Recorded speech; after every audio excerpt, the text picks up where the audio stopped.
اعوذ باللہ من الشیطان الرجیم، بسم اللہ الرحمن الرحیم۔ السلام علیکم ناظرین، میں شفا زہرا ایک بار پھر سے حاضر خدمت ہوں چینل ون کے اس خاص پروگرام میں کہ جس کا عنوان ہے قاتلان امام حسین علیہ السلام کا مذہب۔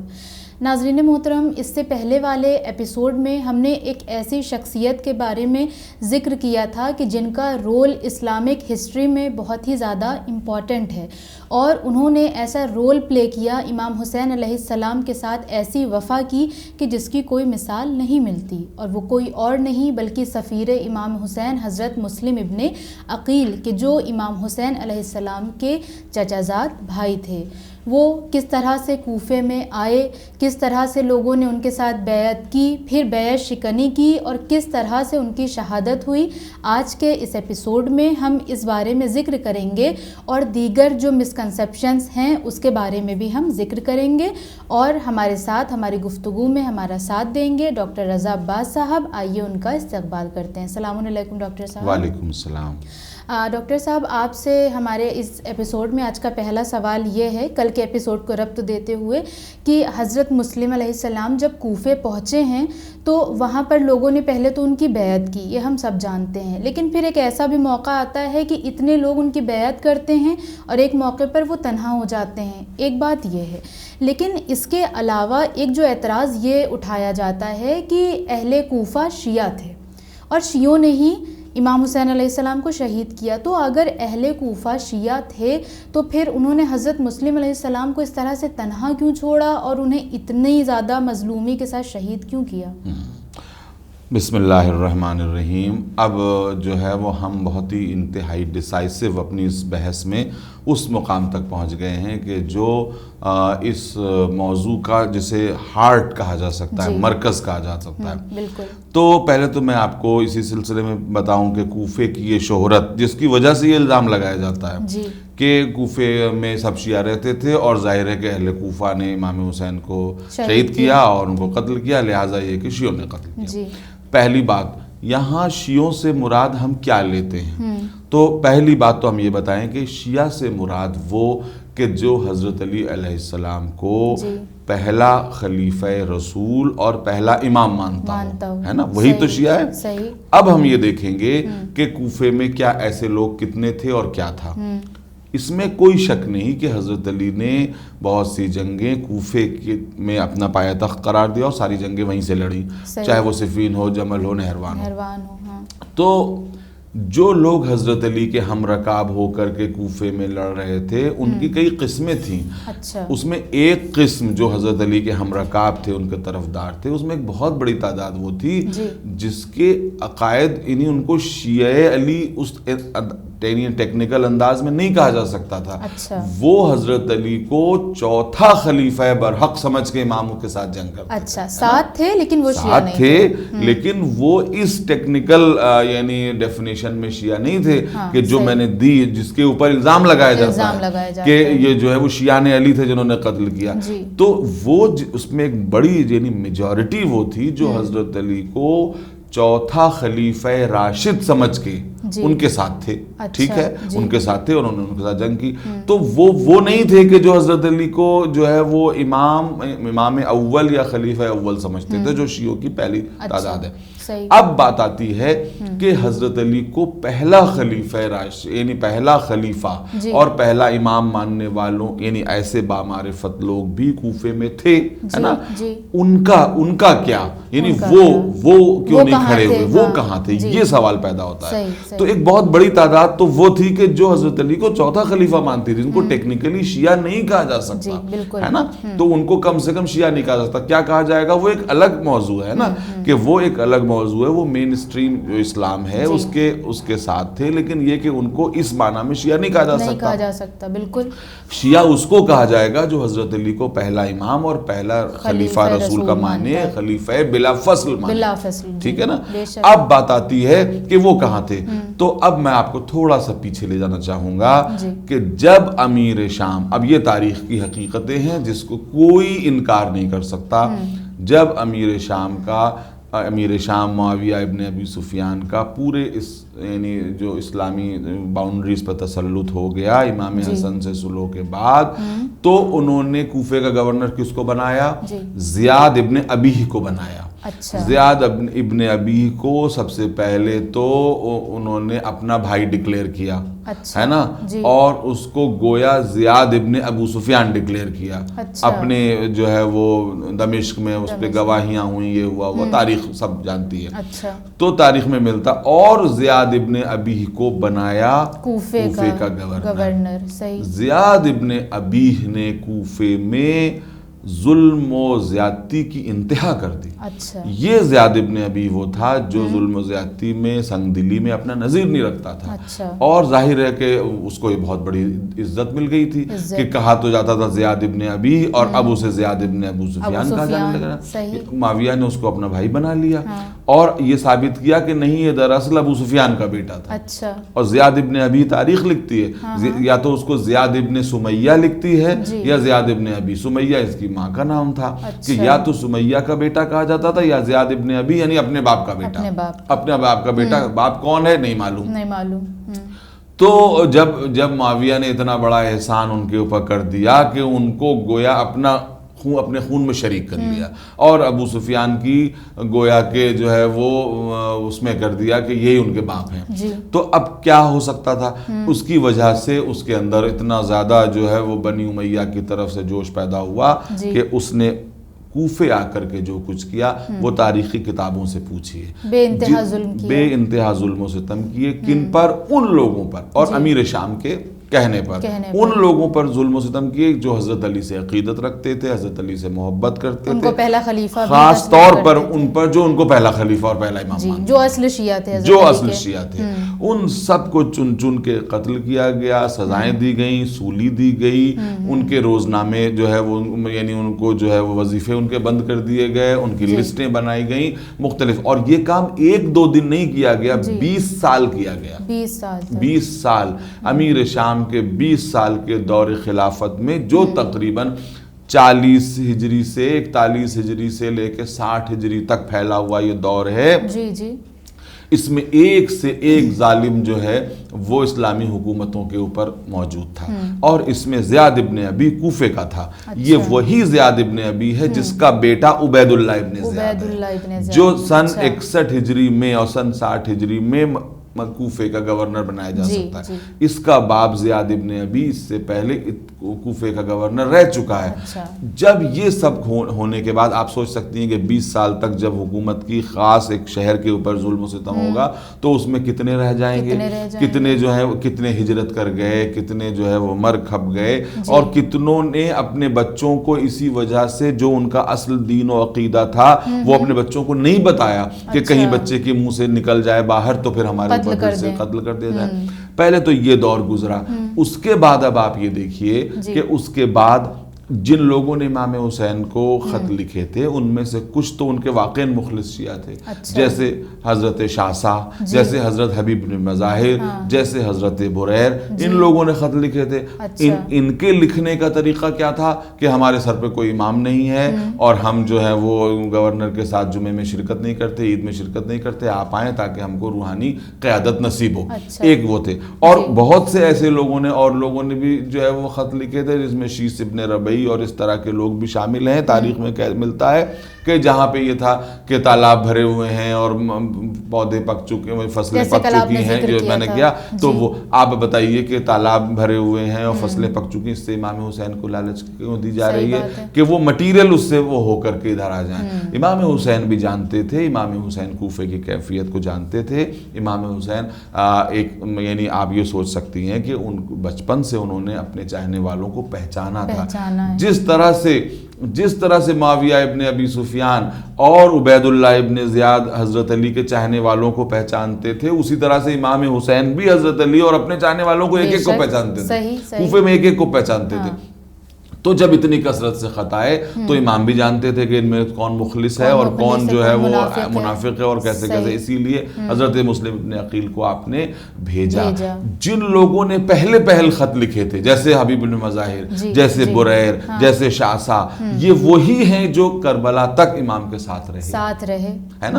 اور جو یہ بعد میں والے ہیں ان میں سے بہت سے وہ ہیں کہ جو کربلا میں امام حسین کے سامنے نظر آتے ہیں، امام حسین سے لڑنے کے لیے نظر آتے ہیں۔ تو یہ وہی ہیں جو مادہ پرست تھے، یہ وہی ہیں جو ہوا کے ساتھ بہتے تھے، یہ وہی۔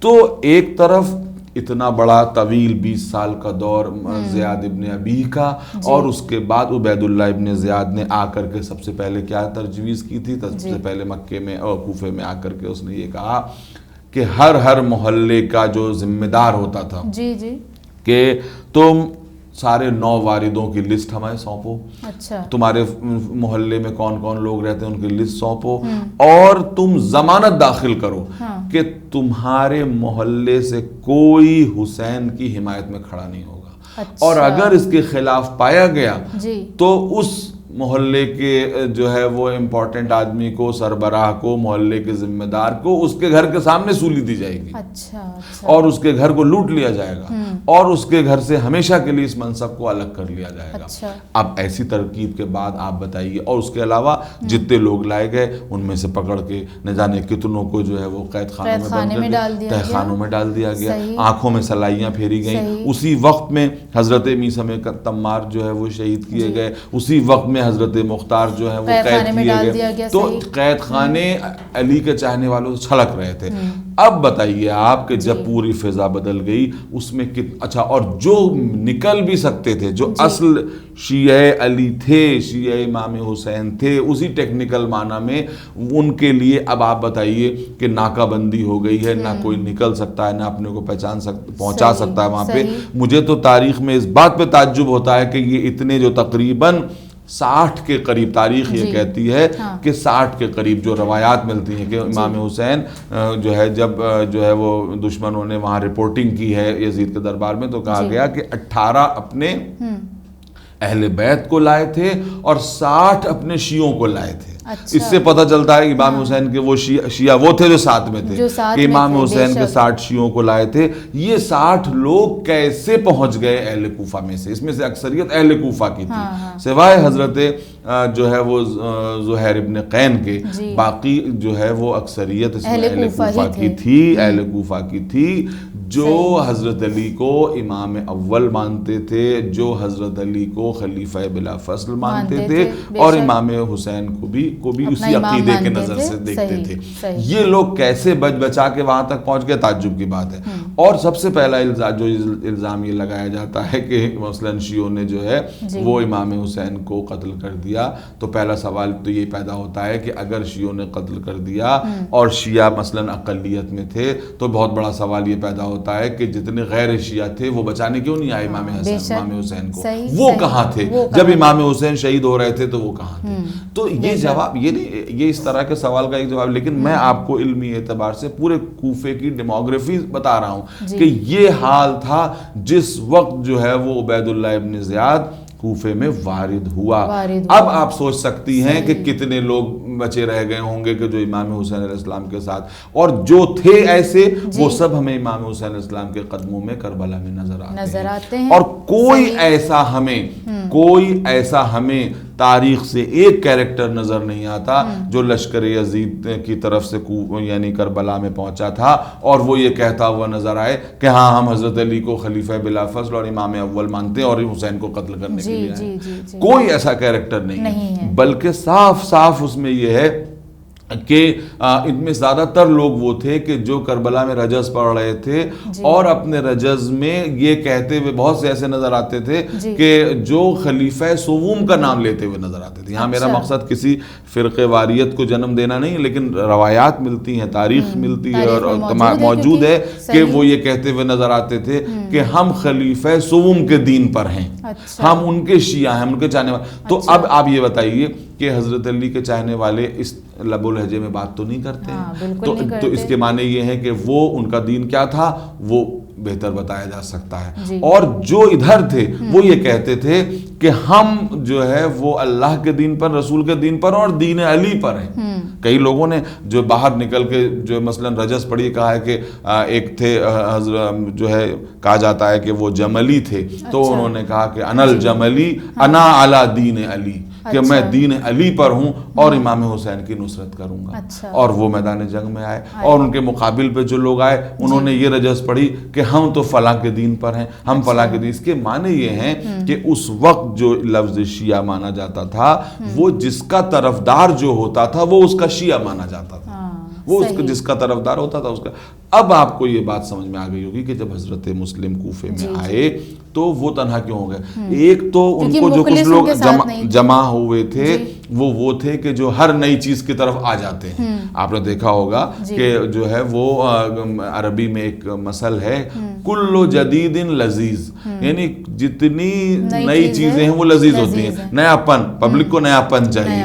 تو اب یہ ہوا کہ اچھا ابھی تک یہ معاملہ تھا اور اب جو ہے وہ مسلم ابن عقیل آئے ہیں اور حسین ابن علی بھی آنے والے ہیں, تو ان کی وجہ سے لوگ ان کے گرد بہت سے جمع ہو گئے. لیکن یہ وہ مخلصین نہیں تھے کہ جو حضرت علی علیہ السلام کو خلیفہ بلا فضل یا امام حسین کے متعلق وہ عقیدہ رکھتے تھے, بلکہ یہ وہی لوگ تھے کہ جو ایک تبدیلی چاہتے تھے. لیکن یہ لوگ حکومت کے دباؤ کا مقابلہ نہیں کر سکتے تھے. تو وہی ہوا کہ یہ لوگ اس دباؤ کا مقابلہ نہیں کر سکے حکومت کا. تو یہ جو لوگ کسی تبدیلی کے امید میں جو ہے وہ ایک شخصیت کے گرد آ گئے تھے, جیسے ہی ان پر حکومت کا دباؤ پڑا, اہل خانہ کا دباؤ پڑا, تو وہ چیز چونکہ وہ گہری نہیں تھی, اس میں جو ہے وہ اتنی عقیدت نہیں تھی, بلکہ وہ تو ایک وقتی ان کا وہ تھا. تو اس وجہ سے بیوی آتی تھی اپنے شوہر کو لے جاتی تھی, بیٹی آتی تھی اپنے باپ کا ہاتھ پکڑ کے لے جاتی تھی, باپ آتا تھا بیٹے کو قسم دلاتا تھا, اس کو جو واسطہ دیتا تھا, ماں کا واسطہ دیتا تھا, اپنی جو ہے رزق کا واسطہ دیتا تھا, ماں کے دودھ کا واسطہ دیتا تھا اور اس کو لے جاتا تھا. اور یہ حالتیں جو ہے یہ حالت اتنی آگے بڑھی کہ ایک وقت ایسا آیا کہ جب آپ نے عشاء کے بعد نماز کے بعد جو ہے سلام پھیرا تو پیچھے کوئی نہ تھا. یہ وہی لوگ تھے کہ جو لوگ اصل میں کھڑے ہو سکتے تھے وہ یا نظر بند کر دیے گئے تھے, یا پھر جو ہے وہ قید خانوں میں تھے, تہ خانوں میں تھے, یہ کر رہے تھے. اور یہ وہ لوگ تھے جو عام طور پہ تماشائی جیسے ہوتے ہیں. آپ دیکھیے کہ خواہ مخواہ ابھی جو ہے وہ صرف کسی سڑک پر جو ہے وہ ایک جھگڑا ہو رہا ہو تو دیکھیے کتنے تماشائی پیدا ہو جاتے ہیں. یہ جتنے تماشائی نظر آ رہے ہیں آپ ان کو کس فرقے کا کہیں گی, یا یہ ایسا نہیں ہے کہ یہ جو ہیں وہ دونوں لڑنے والوں میں سے کسی کے ہیں, نہیں, بلکہ ایسا نہیں, بلکہ تماشائی ہیں. کیونکہ ہر آدمی یہ اس بات کی متمنی رہتا ہے کہ کچھ نیا ہو تاکہ ہم بھی تماشا دیکھیں کہ کیا ہونے والا ہے, کیا ہو رہا ہے نا. تو ان میں سے کوئی ایسی تعداد نہیں تھی کہ جن کو یہ کہا جائے کہ یہ سب وہی لوگ تھے کہ جو حضرت علی کو گویا خلیفہ بلا فضل مانتے تھے اور آج اس طرح سے آ گئے تھے, ہے نا. تو یہ حکومت کے دباؤ کو برداشت کرنا یہ پھر انہی لوگوں کا کام ہے. جیسے واقعہ کربلا میں جو لوگ موجود تھے وہ 60 لوگ موجود تھے نا, آپ بتائیے کیا ان کے اوپر حکومت کا دباؤ کام کر پا رہا تھا؟ وہ تو 3 دن کے پیاسے بھی تھے, بھوکے بھی تھے اور سب کچھ, اور ان کو یہ بھی پتا تھا کہ ہم نے کوئی جرم نہیں کیا ہے, ابھی ہم امام حسین کی نصرت سے ہاتھ اٹھا لیں ابھی دنیا ہمارے لیے بالکل ہموار ہو جائے گی, ابھی ہم اپنے بیوی بچوں کے ساتھ آرام سے اسی طرح زندگی گزارنے لگیں گے جیسا کہ ہم گزار رہے تھے. ہاں, لیکن جو عقیدے میں راسخ ہوتے ہیں ان پر دباؤ کام نہیں چلتا, دباؤ کا کام نہیں چلتا. وہ لوگ کہ جو لالچ یا خوف میں ہوتے ہیں ان کو یا تو لالچ سے توڑا جا سکتا ہے یا خوف سے توڑا جا سکتا ہے. جی واقعاً آپ نے پہلے بھی اس کا ذکر کیا تھا, بہت شکریہ. اچھا ڈاکٹر صاحب یہ بتائیے کہ لفظ شیعہ کا اصل میننگ ہے کیا؟ کیونکہ ایک خط کے بارے میں ملتا ہے, جب حضرت مسلم ابن عقیل آئے ہیں کوفے تو انسٹنٹ ایک خط لکھا گیا 3 افراد کی طرف سے, اس میں ایک نام عمر ابن سعد کا بھی آتا ہے کہ جس میں اس نے یہ ذکر کیا, ابن زیاد کے لیے اس نے خط لکھا کہ میرے شیعوں سے مجھ کو یہ خبر ملی ہے کہ مسلم ابن عقیل یہاں آ پہنچے ہیں اور ہماری حکومت کو توڑ کر اپنی حکومت بنا رہے ہیں, جلدی یہاں پہنچو ورنہ ہماری حکومت زیر ہو جائے گی. تو یہاں یہ لفظ شیعہ کیوں مینشن کیا گیا؟ دیکھیے بالکل آپ صحیح کہہ رہی ہیں, لفظ شیعہ یہ تشیع یہ کیا ہے؟ جی اس کا ذکر قرآن میں بھی ہے. حضرت موسیٰ کے جو ہے وہ طرفداروں کو ان کا شیعہ کہا گیا ہے. یہ لفظ کئی دفعہ جو ہے وہ قرآن میں 3 دفعہ میری نالج کے مطابق 3 دفعہ لفظ شیعہ آیا ہے, اور تینوں دفعہ اس کے معنی ہیں طرفدار کے, دوست کے, یا کوئی ایک ایسا فرقہ, کوئی ایسا گروہ جو کسی عقیدے میں ساتھ بندھا ہو تو وہ جو ہے وہ اس کا شیعہ کہلاتا ہے نا. تو اسی طریقے سے اس وقت یہ لفظ بالکل زبان زد خاص و عام تھی کہ ہر آدمی یہ کہتا تھا یہ شیعان علی ہیں, یہ شیعان فلاں ہیں. کچھ لوگوں کو شیعان بنی امیہ کہا جاتا تھا. تو شیعان بنی امیہ کا مطلب بنی امیہ کے طرفدار ہے نا. تو اسی طریقے سے جس خط کا آپ حوالہ دے رہی ہیں, یہ خط کس نے لکھا؟ کچھ تاریخ کتابوں میں اس خط کی نسبت شمر کی طرف دی گئی ہے. کچھ جگہوں پہ اس کی نسبت جو ہے وہ شیس ابن ربعی اور 3 لوگوں کے نزدیک دی گئی. اس میں عمر سعد کا نام, ہاں اس میں عمر سعد کا نام ہے کہ اس نے یہ لکھا کہ یہاں جو ہے وہ آ گئے ہیں, مسلم ابن عقیل آ گئے. انہوں نے یہ نہیں لکھا کہ میرے شیعوں نے خبر دی ہے. جب یہ خط یزید کو پہنچا تو یزید نے ابن زیاد کو لکھا کہ میرے شیعوں نے یہ خبر دی ہے. اس کے معنی یہ ہیں کہ یزید ان لوگوں کو اپنا شیعہ تصور کرتا تھا, یا اس کے معنی یہی ہیں کہ کوفے میں ایسے لوگ موجود تھے جو بنی امیہ کے شیعہ تھے, اور ایسے لوگ بھی موجود تھے جو امام حسین اور حضرت علی کے شیعہ تھے, ہے نا. تو اس میں اب یہ دیکھیے کہ یزید کا یہ خط جو ابن زیاد کو جا رہا ہے اس میں دونوں طرح کے معنی دیے گئے ہیں. میرے شیعوں نے مجھے یہ خبر دی ہے کہ حسین ابن علی نے اپنا ایک وہ بھیجا ہے, اور یعنی مسلم ابن عقیل ایک ایلچی بنا کے بھیجا ہے جو حسین کے چاہنے والوں کو, ان کے شیعوں کو اپنی طرف دعوت دے رہے ہیں. تو اس سے آپ کو بات سمجھ میں آ گئی ہوگی کہ شیعہ کے معنی ہوتے ہیں طرفدار, شیعہ کے معنی ہوتے ہیں محبت کرنے والا, دوستی کا دم بھرنے والا. ایک گروہ جو ہے اس کو شیعہ کہا جاتا ہے. یہ کوئی خاص فرقہ نہیں ہے, یہ فرقہ بعد میں اس کا نام پڑ گیا, لیکن اس دور میں یہی تھا کہ جو حضرت علی کو, حضرت علی کی محبت کا خاص طور پہ دم بھرتا تھا, حضرت علی کو رسول کا خلیفہ بلا فصل سمجھتا تھا, اس کو شیعان علی کہا جاتا, ان کو شیعان علی کہا جاتا تھا. جی واضح ہو گیا, ٹھیک ہے نا. تو اس لیے اس خط کی بھی اہمیت ہے. اس سے بھی پتہ چلتا ہے, اس سے بھی یہ پتہ چلتا ہے کہ اس کوفے میں شیعان بنی امیہ بھی موجود تھے اور شیعان علی بھی موجود تھے. تو اس سے میں سمجھتا ہوں کہ آپ شیعہ لفظ کے معنی سے باخبر ہو گئی ہوں گی جو عربی زبان میں ہے. اور میں آپ کو بتاؤں کہ یہ جو ہمارا مکالمہ ہے یہ اس کتاب سے پر منحصر ہے کہ جو آج سے تقریباً 80 برس پہلے سید العلماء آیت اللہ علی نقی نقوی نے اسی الزام کے جواب میں اسی نام سے کتاب لکھی تھی, قاتلان حسین کا مذہب. کیونکہ ہمیشہ سے یہ الزام لگایا جاتا رہا ہے, اور جب بھی ایام عزا آتے ہیں تو یہ الزام لگایا جاتا. کیوں؟ کیونکہ ایام عزا میں جو ہے وہ دوسری تبلیغیں ہوا میں اڑ جاتی ہیں, اور اس وقت صرف امام حسین کا پیغام اور امام حسین کی پیغام کی روشنی میں پیغام توحید ہوتا ہے جو دنیا میں جو ہے وہ چھا جانا چاہتا ہے. تو اس کو کاؤنٹر کیسے کیا جائے, تو اس کو کاؤنٹر اسی طریقے سے, تو یہ کتاب تو یہ الزام جو اس الزام کی رد میں یہ کتاب لکھی گئی تھی کہ جو اس وقت بھی جس نے اس وقت بھی لوگوں کے زبانوں پر قفل لگا دیے تھے, اور آج ضرورت ہے کہ مکالموں کی شکل میں ہم اس کو ریپروڈیوس کر رہے ہیں, کیونکہ ایسے بہت سے لوگ ہیں جو آج بھی یہ الزام لگاتے ہیں.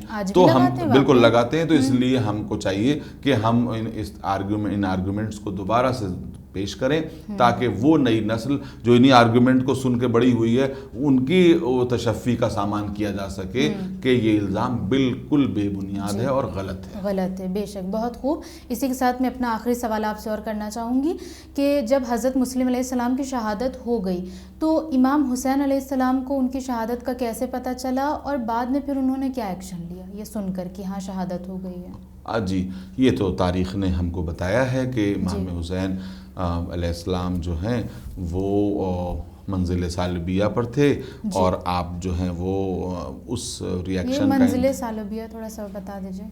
منزل صالبیہ ایک منزل ہے جس طرح سے آج کل جو ہے وہ اسٹیشنز ہوا کرتے ہیں، تو اسی طریقے سے جب کہیں سے کہیں کی مسافت جو ہوتی تھی تو اس میں بہت سی منزلیں ہوتی تھیں. مثلاً امام حسین مکے سے کوفے جا رہے ہیں تو مکے سے کوفے کو مثال کے طور پر 15 منزلوں میں بانٹ دیا گیا ہے، مثال کے طور پر.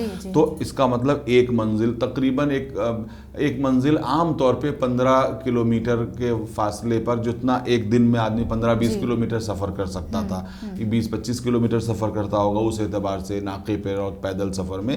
تو جو دن بھر کا سفر جس میں ہو جاتا تھا اس کو ایک منزل کہا جاتا تھا. یہ منزلیں ایسی ہوتی تھیں جہاں پہ تھوڑا بہت پانی وانی کا انتظام ہوتا تھا، یہ ہوتا تھا قافلے رکا کرتے تھے، اس کو منزل کہا جاتا تھا. تو منزل صالبیہ بہت سی منزلیں ہیں، تو منزل شراف ہے، منزل صالبیہ ہے، منزل ذات العرق ہے.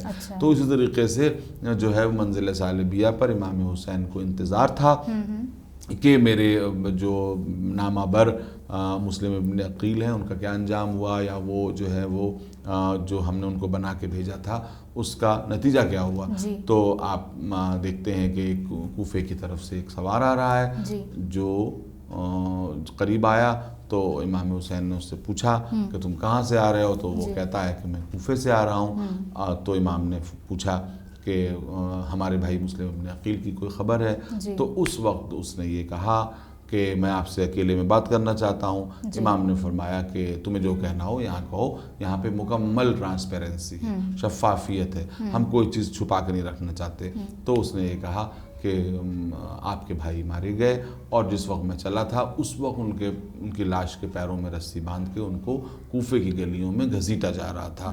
تو اور ہانی ابن عروہ کی لاش کو اور حضرت مسلم ابن عقیل کی جنازہ اطہر کو جو ہے وہ ان کے لاش کے ان کو کوفے کی گلیوں میں تشہیر کیا جا رہا تھا، جس کو سن کر امام حسین نے کلمہ استرجاع اپنی زبان پہ جاری کیا، انا للہ و انا الیہ راجعون اپنی زبان پہ جاری کیا. آپ کی آنکھوں سے آنسو بہنے لگے، اور وہ یہ سمجھ گئے کہ جو جس بات کا خدشہ تھا وہ چیز ہو گئی ہے، اور اب کوفہ جو ہے وہ ہمارے جانے کی جگہ نہیں رہی.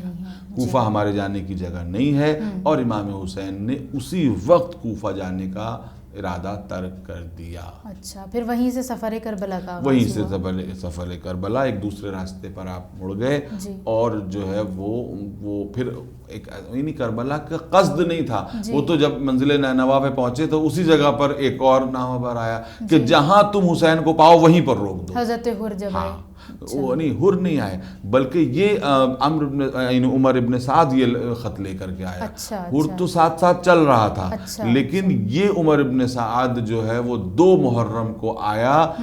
اس وقت امام منزل نینوا پر تھے، منزل نینوا پر تھے. تو اس نے یہ کہا کہ اب میں جو ہے میرے پاس یہ خط آیا ہے کہ جہاں پر حسین ہوں وہیں پر ان کو روک دو، وہیں پر ان کو روک دو، اور ان کو پانی بھی نہ دیا جائے.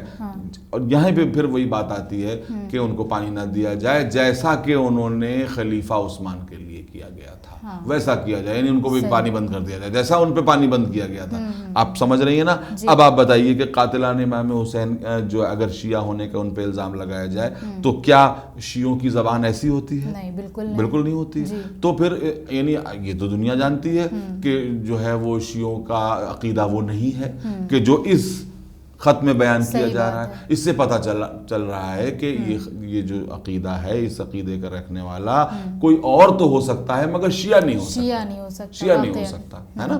تو آپ کس پر یہ الزام لگانا چاہتے ہیں؟ کیا عمر ابن سعد پہ یہ الزام تشیع کا الزام دھرنا چاہتے ہیں، یا شیس ابن ربیع پہ یہ الزام دھرنا چاہتے ہیں، یا جو ہے وہ محمد ابن اشعث پہ یہ الزام رکھنا چاہتے ہیں، یا جو ہے حسین ابن نمیر پہ یہ الزام رکھنا چاہتے ہیں؟ یہ سب وہ لوگ ہیں جو دشمنی آل محمد میں بالکل ممتاز ہیں، دنیا لوگ ان کو پہچانتی ہے.